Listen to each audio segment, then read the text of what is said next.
Енді сіздердің естеріңізге бір нәрсені сала кетейін деп отырмын. 2003 жылы Қытайда және SARS кеселі тараған. Сол кездегі SARS кеселін жұқтырған адамдардың мына біздің Қазақстанмен іргелес тұрған Шинжаң провинциясындағы адамдарға дейін жұққан. Бірақ соның ішінде мына Шинжаң провинциясында өмір сүріп отырған 3 миллион қазақ бауырластарымызға бұл кесел жұқпаған.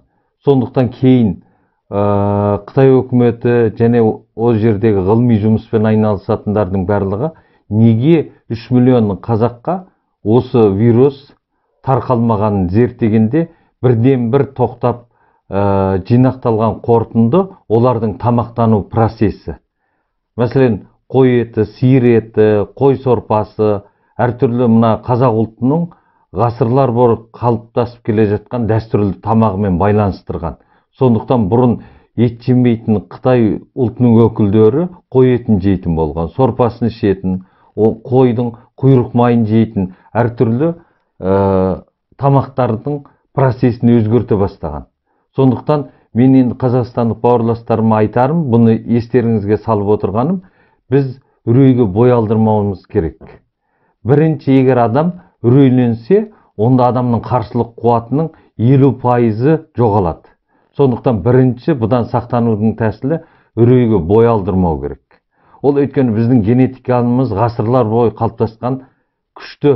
Сондықтан қандай адамдар жұқтырмайды дегенде мен айтар едім, жаңа Қытайдан келген әртүрлі жемек ішпектерді жемеңіздер. Жаңа мандарин болама, банан болама, супермаркетте сатылатын әртүрлі Қытайдан келетін жемек ішпектерге ең жақсысы содан аулақ болыңыздар. Балаларыңызды аулақ сақтаңыздар. Одан кейін мына сусындықтардан көп, супермаркетте сатылатын сусындықтарды көп ішуге балаларыңызға да тыйым салыңыздар, қадағалаңыздар. Өйткені тек біз өзіміздің ұлттық сусындықтарды, жаңағы қой сорпасын және қайталап айтатын, жылқы етін, әртүрлі көбірек қайнатып, сиырдың сүтін, тағысын тағы, ұлттық тамақпен тамақтанғанда ғана біздің генетикамыз бұл вируспен күресе алады. Бұл вируспен біз ауыра қоймаймыз. Егер біз осы ата-бабамыздан келе жатқан дәстүрді сақтамасақ, тым еуропашыл болып, әртүрлі қайнамаған тамақтар ішсек, суық су ішсек, онда біздің иммуни қуатымыз әлсірейді. Ол кезде бұл вирусты жұқтыру ғажап емес.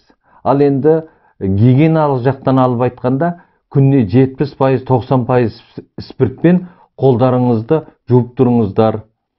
Одан кейін чеснокты үйге көптеп алып, чеснокты иіскеп тұру керек. Одан кейін мүмкін болса, жақын таулы аймақтарда болса, аптасына 1 рет, 2 рет таза ауаға шығып, мына өкпенің сыйымдылығын арттырып отыру керек.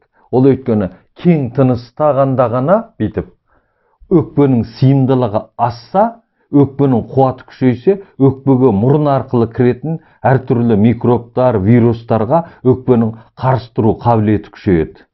Менің айтарым. Одан кейін үйді ғасырлар бойы келе жатқан біздің аршамен, адыраспанмен тұтату арқылы үйді аластап тұрыңыздар. Ол біздің ғасырлар бойы келе жатқан қалыптасқан дәстүріміз.